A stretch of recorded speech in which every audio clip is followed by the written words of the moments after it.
দারিক কাকা, ও দারিক কাকা, বাড়িতে নেই নাকি?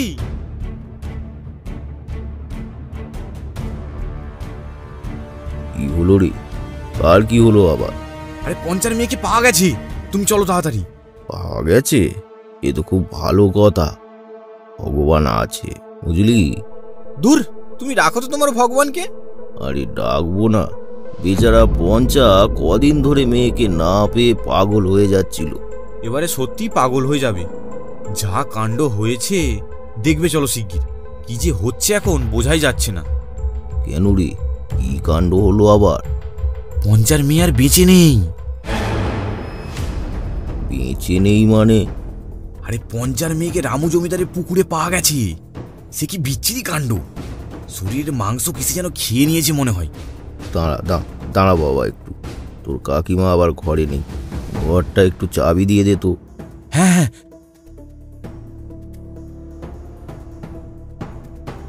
চলো চলো। তারিক বাবু আর ভুবন জমিদার বাবুর পুকুরের দিকে গেল।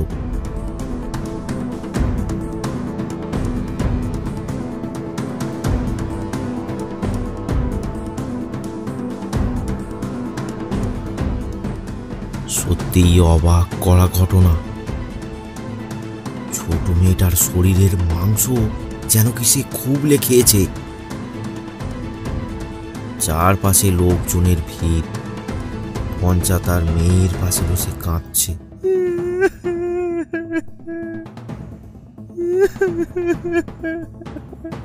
দেখেছো কাকা, কি সাংঘাতিক কাণ্ড। তাই তো দেখছি রে, এ তো সত্যিই অবাক করার মতো দৃশ্য। বোঝাও যাচ্ছে না যে এটা পঞ্চার মেয়ে। হ্যাঁ গো, এটাই পঞ্চার মেয়ে। গ্রামে সকলে বলাবলি করছিল সেদিন সন্ধ্যায় নাকি এই জামাটাই পরেছিল। কাকা গো, আমার কি হলো? মা মরা মেয়েটাকেও আমি ধরে রাখতে পারলাম না। থাম পঞ্চা থাম, তোর ভাগ্যটাই খারাপ রে।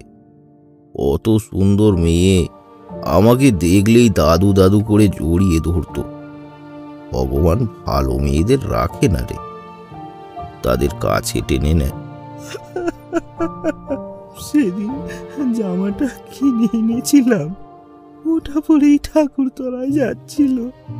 আমি কি নিয়ে বাঁচবো? আমার যে সব শেষ হয়ে গেল। নিজেকে একটু শক্ত করো, গ্রামে কি যে হচ্ছে, ডাইনির ছায়া লেগেছে মনে হয়। সত্যি ডাইনির ছায়া লেগেছে এই গ্রামে। কদিন আগে কালু পাগলা এই পুকুরে জলে ডুবে মারা গেল, আর আজ এই দৃশ্য।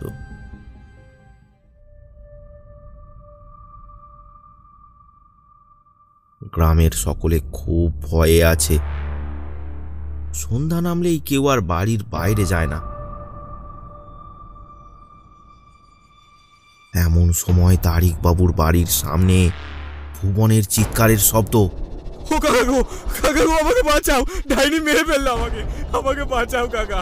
ও কাকা গো, আমাকে বাঁচাও, ডাইনি মেরে ফেললো আমাকে। ভুবন খুব ভীতু।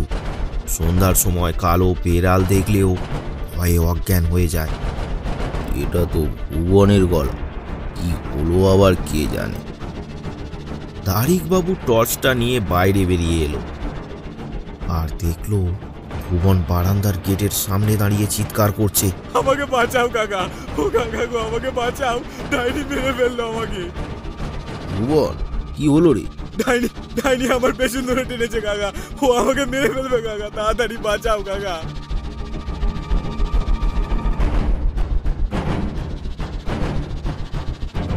তারিক বাবু সামনে গিয়ে দেখলো ভুবনের পেছনে কেউ নেই।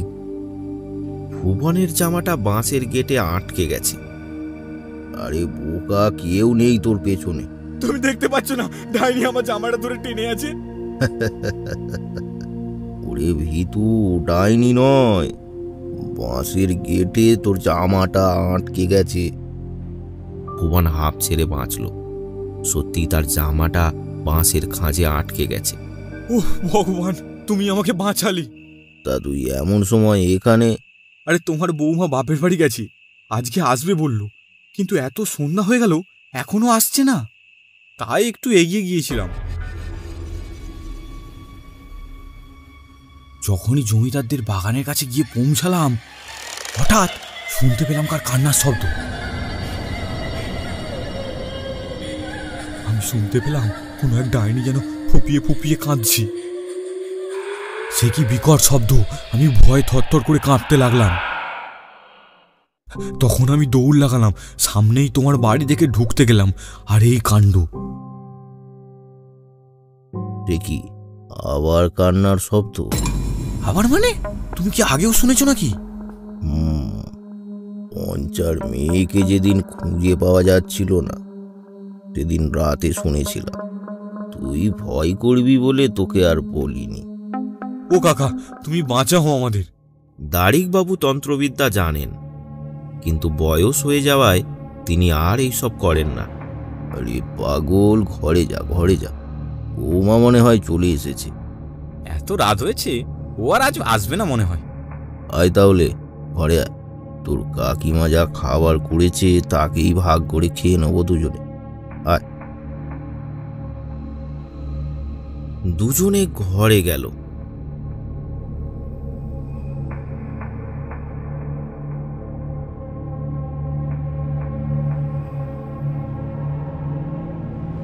এরপর দুজনে ঘরে গিয়ে খাওয়া দাওয়া করে শুয়ে পড়ল।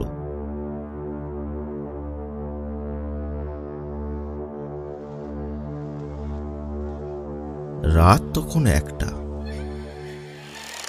আবার খুব জোরে জোরে কান্নার শব্দ। এই শব্দ শুনে দাড়িকবাবুর ঘুম ভেঙে গেল। ভুবন, ভুবন, ওঠ ওঠ ভুবন। কি হয়েছে কাকা, কি হয়েছে? আবার কার মৃত্যু হলো কে জানে। কাকা, এই ডাইনি বুঝি আমাদের সকলকে মেরে ফেলবে। তুই ভয় পাস না, কাল রাতে আমি এর শেষ দেখে ছাড়বো। কাকা, তুমি কিছু একটা করো, না হলে গ্রাম শেষ হয়ে যাবে। ওই দিন গ্রামের সকলে কেউ ঘুমাতে পারেনি।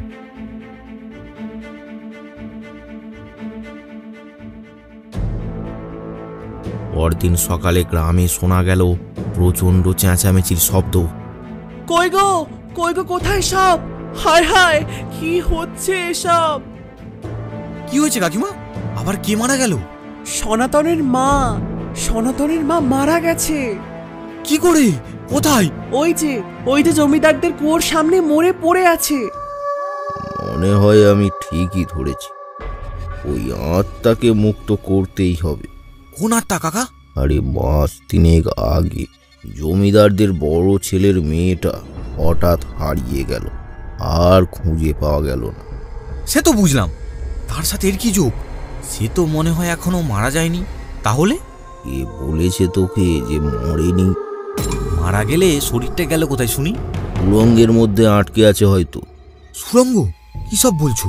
সব আমার মাথার উপর দিয়ে চলে যাচ্ছে, একটু বুঝিয়ে বলো না। তুই চল, আগে দেখি কি হয়েছে।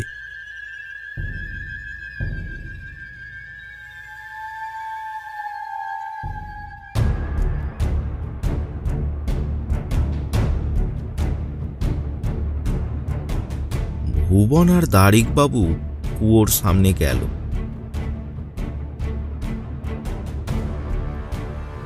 চিন্তা করো না, আজ রাতে এর একটা শেষ দেখে ছাড়বো, তবে তোমাদেরও সাহায্য লাগবে।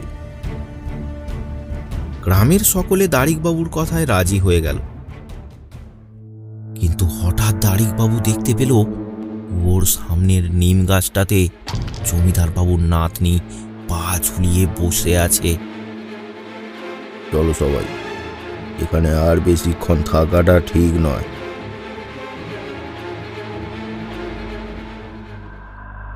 দাড়িকবাবুর কথা মতো মৃতদেহকে নিয়ে চলে গেল সবাই।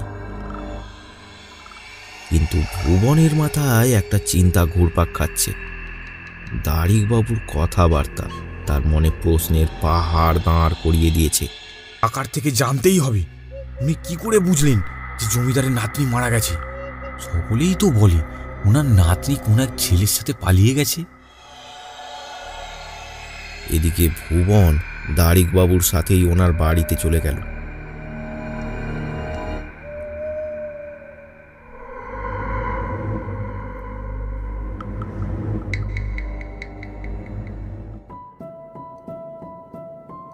তখন ভর দুপুর বেলা।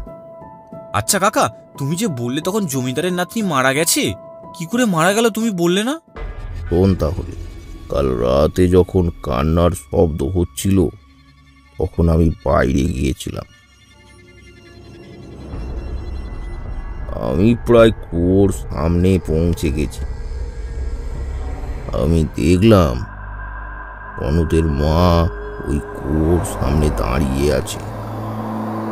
কেউ যেন তাকে বশ করে টেনে এনেছে কুয়োর সামনে। হঠাৎ কুয়ো থেকে একটা ডাইনি বেরিয়ে এসে অনুদের মায়ের গলা টিপে ধরে। কিছুক্ষণের মধ্যেই সনতের মা মাটিতে লুটিয়ে পড়ে, আর ডাইনিটা আবার কুয়োর ভিতরে চলে যায়। তুমি কিছু করলে না? আরে আমার কাছে তখন ওই কবচটা ছিল না, তাই কিছু করতে পারলাম না। যদি ওর কাজে বাধা দিতাম, ও তাহলে আমারও ক্ষতি করে দিত। ওরে বাবা, এই যে সাংঘাতিক কাণ্ড! তুমি ছিলে কি করে? আরে ছিলাম, আমি কিন্তু বুঝতে পারলাম না অনুদের মাকে ও কেন মারল। সত্যি তো, তুমি কি কিছু আন্দাজ করতে পেরেছো? তখন আমি আমার পকেট থেকে মন্ত্র পাথরটা বের করলাম। তারপর তাতে দেখলাম জমিদারের নাতনির মুখ। আমার গায়ে থুতু ফেলেছিলি কেন? এবার তোকে এই কুয়োতেই ডুবিয়ে মারবো। আমি তো অবাক, আর দাঁড়ালাম না ওখানে, সঙ্গে সঙ্গেই বাড়ি চলে আসলাম। কাকা আমাকে বাঁচাও কাকা। কেন রে? আমি ওই কুয়োতে থুতু ফেলে দিয়েছি। সনতের মায়ের মৃতদেহের গন্ধ নাকে আসতেই আমি ফেলেছি। ওরে বাপ রে বাবা, আমাকে বাঁচাও। আমি আর ওই অভিশপ্ত কুয়োর দিকে আর কখনো যাব না। বাহ, তুই তো আমার কাজটাকে সহজ করে দিয়েছিস। আমার প্রাণ চাই যাই, আর তুমি বলছো ভালো করেছি? হ্যাঁ রে, আজ সন্ধ্যায় ওই ভূত তোকে আকর্ষণ করবে। ওরে বাবা, কি করব? আমি দেখলেই তো হার্ট ফেল করে ফেলবো। দূর পাগল, তোর কিচ্ছু হবে না। তুই আমার কথা মতো কাজ করবি, আর আমি তোকে আর একটা গাছের শেকড় দেবো। তুই ওটাকে ভালো করে বেঁধে রাখবি, তারপর দেখবি আমি কি করি। তুই কিন্তু কোনোভাবেই ভয় পাবি না। ঠিক আছে ঠিক আছে, যা করার একটু তাড়াতাড়ি করবে, না হলে আমি সনতের মায়ের মতো হার্ট ফেল করে ফেলবো।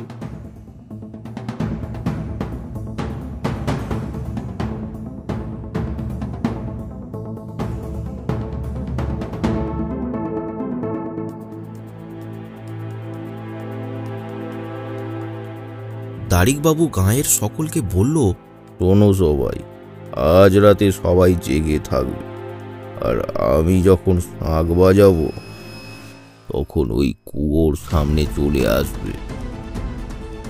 বাড়ির মেয়ে বউরা বাড়িতেই থাকবে, তারা যেন বাইরে না আসে।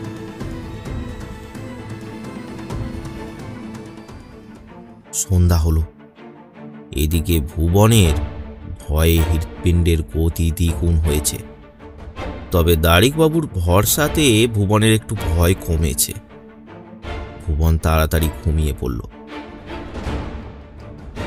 এদিকে দাড়িকবাবু অপেক্ষায় আছে কখন ভূতটা ভুবনকে আকর্ষণ করে। তাই তিনি পাশে না ঘুমিয়ে একটা কোণে দাঁড়িয়ে রইল।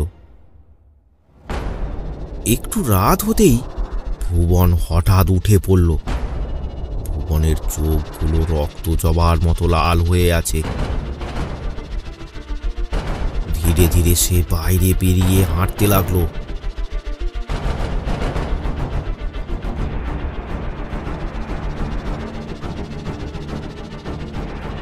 দাড়িকবাবুও একটু পরে শাঁখ বাজালেন।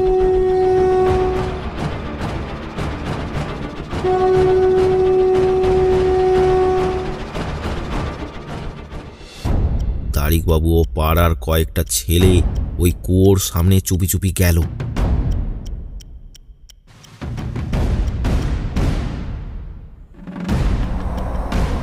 ভুবন কুয়োর সামনে পৌঁছতেই ভূতটা ভুবনকে কুয়োর মধ্যে ফেলানোর চেষ্টা করলো, কিন্তু ভুবনের হাতে বাঁধা শেকড়টার জন্য ভূতটা ভুবনকে কাবু করতে পারল না।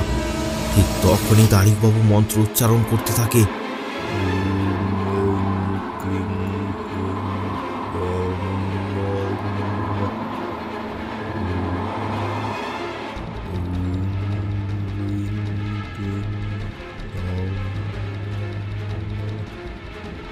সঙ্গে সঙ্গে ভূতের আত্মা ভুবনের শরীরে প্রবেশ করে,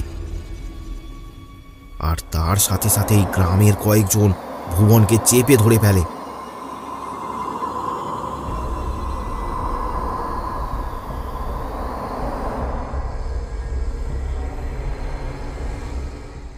দাড়িকবাবু প্রশ্ন করে, আমি জানি কে তুই।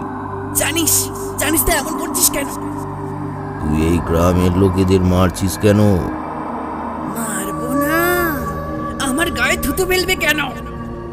এখানে আছিস কেন?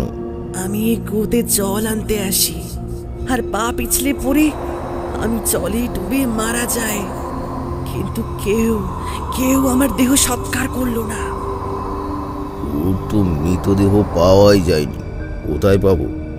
এই কুয়োটা একটা পুকুরের সাথে যোগ আছে, মাঝখানে একটা সুড়ঙ্গ আছে, সেইখানেই আটকে আছে আমার দেহ। কি করলে তুই চলে যাবি বল? আমার দেহের সৎকার করলে আমি মুক্তি পাবো, আমি চলে যাব। ঠিক আছে, তাই করব। দাড়িকবাবু আর কথা বাড়ালো না। তিনি কিছু মন্ত্র বলে ভূতটাকে ভুবনের দেহের মধ্যে আবদ্ধ করে রাখল, আর কয়েকজনকে কিছু শেকড় দিল। ছেলেরা কুয়োর মধ্যে ঝাঁপ দিল। তার ভেতর থেকে একটা কঙ্কাল নিয়ে আসলো। তারপর কঙ্কালটাতে আগুন দেয়া হলো। কঙ্কালটা দাও দাও করে জ্বলতে লাগলো।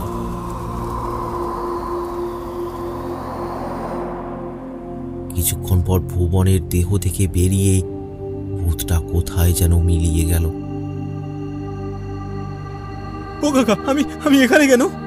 না কিছু না, তুই ভালো আছিস তো? কেন কেন কি হয়েছিল আমার? ও কিছু নয়, চল বাড়ি চল।